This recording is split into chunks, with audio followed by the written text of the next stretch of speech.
back to another video. Today's an arm day. Today's officially the first day I'm starting my bulk. So I'm gonna be doing cardio after every session. I'm gonna start off with like 15 minutes of cardio on the bike and gradually increase to like half an hour and then 45 minutes eventually. So today's arm day I have planned, I wanna start off with triceps, then I'm gonna do shoulders, and then I'm gonna do biceps. Slowly trying to dial in my sleep. I really want to be locked in the next 3 months. So I've set an alarm for 8 o'clock, 8:30, and then 9 o'clock. So I'm projected to sleep at maybe 9:30. It's a lot better than recently because I've been sleeping consistently like 12 to 1 o'clock. And just wasting time, you know? So we're fixing that. And yeah, bulk starts today. I'm adding 2 new meals to my diet. So it's gonna be probably, I'm gonna start off with like tuna and rice as one meal, and then another meal I'm gonna do oatmeal, banana and peanut butter, maybe some honey, and go from there. And pretty much I'm gonna just start off with tricep. Yo, what's going on? Welcome back to another video. In this video, I'm gonna be hitting arms. I always do triceps first because it kind of warms up your entire arm. That way when I do shoulders and biceps, my arm is already like stimulated. And I like to do biceps at the end because the pump is always I always like having the bicep pump at the end. But anyways, I do like 2 sets of warm up on tricep pushdown, as well as a calisthenics tricep variation that you can do, as you see in this clip, on a bar, on a bench, anywhere really. And you're kind of just getting tension. You're not going to failure or anything. I would recommend doing like, I don't know, you can do like 15 reps. It's only a body weight exercise. You're not really stressing the muscle. You're just like warming up. So I recommend this as a warm up for anything really, like bench or when you're hitting arms. Then I did another set of tricep pushdown. I usually go heavier on my second set, at least 70% of like near my max on my top set. Something I can do for around 6 to 8 reps, failing at like 8 to 10 reps. And partials at the end is always key. And then today's a lighter day, so I did skull crushers. I always do skull crushers as like my compound for triceps on my arm day. And my first set is always kind of feeling the weight out and trying to keep my form pretty good. During this set, I've kind of was just pushing the weight, just warming up and getting used to the exercise. And then my second set, I'm going slower and more controlled and making the weight heavier, feel a lot heavier. That's the key to everything, is making the weight feel a lot heavier so that you don't have to go as heavy and you can be safer with your exercises and the amount of weight you're using, because you don't need heavy weights to make the muscle grow. It's getting good at making the weight feel heavier than it is. That's really the key to progressively overloading without upping your weight, is either pre-exhausting the muscle before you do a heavier compound exercise so you don't have to go as heavy. And that's one way of saving your joints and being able to recover and not having mental stress and fatigue, is being able to make it feel heavy. So that's pretty much my ideology and how I approach my lighter days, is not thinking about the weight, but just thinking about, because your body doesn't know how much weight it's pushing. Only your mind and your eyes can see how much weight you're actually pushing. But if you just get in your own head, you know, it doesn't have to be an ego thing or anything. It doesn't matter how much your weight you're pushing. Nobody really cares. I mean, I'm working out. I always work out solo, and there's really no one in the gym. So it's pretty much just me. So there's no ego. I'm not trying to impress anyone, or I'm not trying to, even when I'm going heavy, no one really sees it. I mean, besides whoever, if you're watching on YouTube, only you guys really see me working out. No one really sees me work out. So putting your ego aside, kind of just work out like no one's watching, because no one really is watching, you know, unless you're benching like 4 plates, or you're going crazy, or you're making weird noises or something. But really just think of it as like no one really cares, you know. So just train smart and with high intensity. It doesn't know how much weight you're using. It's the benefits and what you know in your mind that you're doing, challenging yourself, pushing yourself, and winning the day. That's pretty much what it is. Put your ego aside and train how you want to. Don't care about what anybody thinks. And if you're seeing results, you know, people may not see the work you've put in or how much progress you've made, but you yourself know how much you dedicated. And no matter what your physique looks like, no matter how much weight you're pushing, just know where you started and know that you put in effort and you actually tried something, you know. Put yourself out of your comfort zone and went at it every day, and you still continue to try your best, and that's all that matters.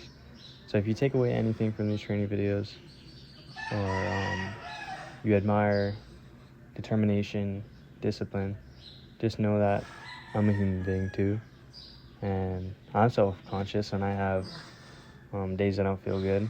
I have days I don't want to train, and I feel weak. And just know that you're not alone. Not every training session is going to feel like really good, but as long as you show up, you have intention, and you try your best during that training session, that's all that matters, and it will stack up, and you will gain momentum. So every day that you show up, just know that you're making a difference, and you tried. And that's all that matters, because when you look back at it on your life and your training, you don't want to think about if you could have done more. You want to know that you did your best, you tried, you did something, and that you can feel happy about it, you know? So time's going to pass. Just make sure you just show up. The more you show up, the better you're going to get at it. Your training is going to improve. Everything is going to get better. Well, anyways, I'm doing shoulders next. And I just started doing the cable raises because I haven't done them in a while. I've kind of skipped shoulders for like the past couple months because my shoulders were getting like way overpowering my arms and my physique. So I kind of stopped doing shoulders. I just started doing shoulders again, and I haven't done this cable raise in a long time. So my form is not really up to par with how I want to, and I'm kind of still getting the feel for the exercise. But I can say that it wasn't terrible. And I always shoot for 8 to 12 reps, and I always keep the intensity somewhere between 6 to 10 failing, under 2 sets. That's like my whole thing. And I decided to go straight to rear delt. I did the seated lateral raise, and then I did the cable raise, and then I'm doing the rear delt on the pec deck machine. I do a warm-up set. I keep my chest on the pad and my butt more scooted at the edge of the seat, and I'm looking forward. And then I'm not gripping the handle until I start to fail. I'm kind of just have the arms on my wrist, and I'm pushing back and squeezing. I'm feeling it all in my rear delt instead of your back.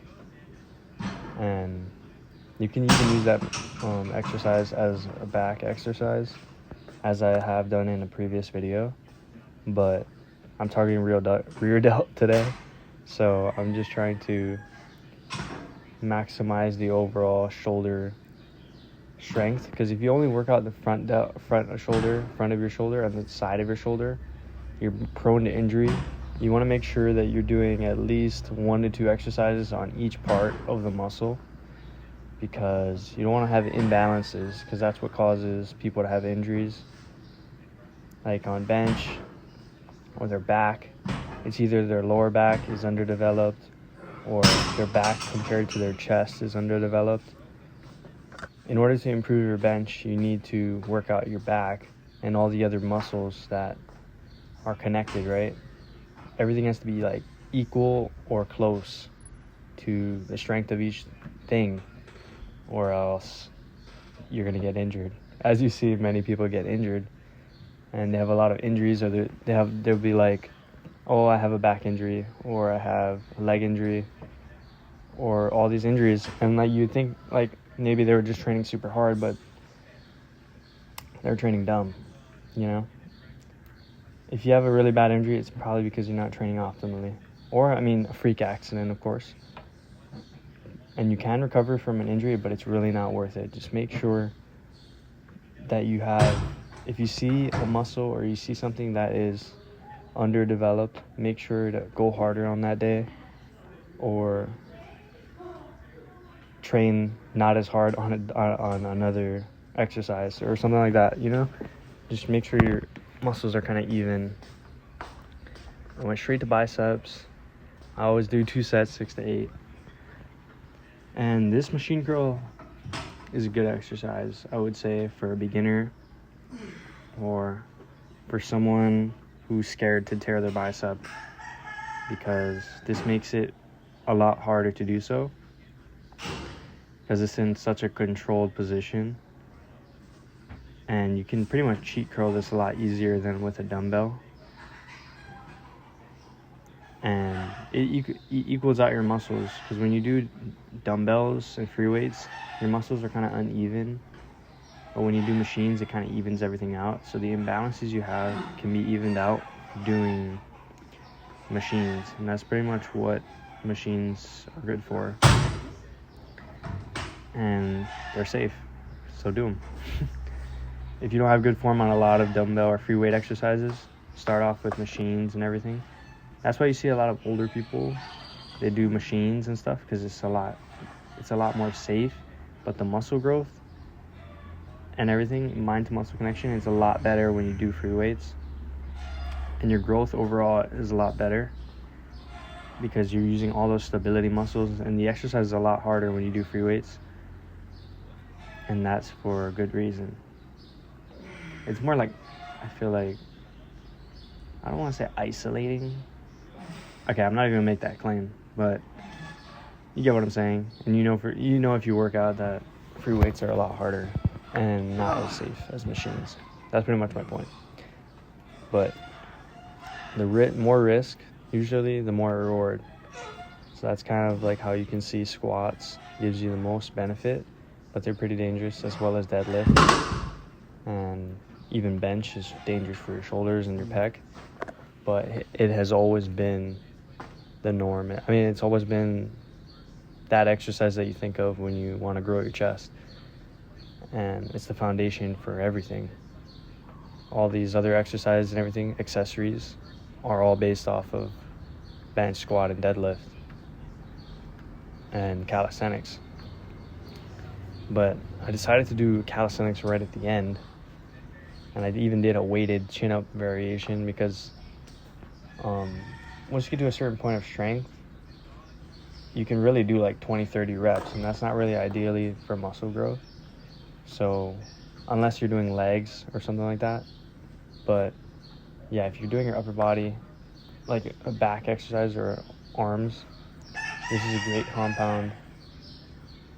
Great for building functional strength, and great for building strength overall, because pull-ups are already hard, and throwing in the weighted aspect of that makes it that much better.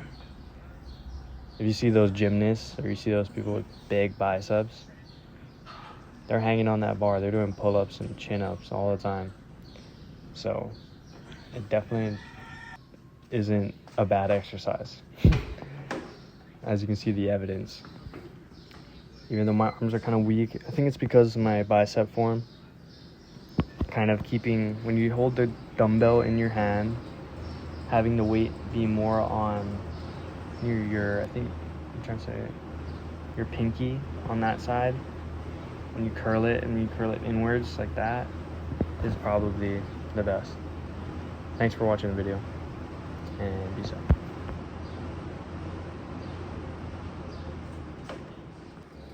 I'm gonna go to 25 minutes today. Around the same pace, pretty normal pace. Just starting to do cardio, so when I up my calories and up my food and stuff, then I won't be like fat, you know? So I'm increasing my appetite with cardio and metabolism, eating more and staying lean. So this should be pretty beneficial. I've never really did cardio in the past, and I've never really ever did cardio because I've always been kind of skinnier. I've always been kind of lean. So this should be pretty good.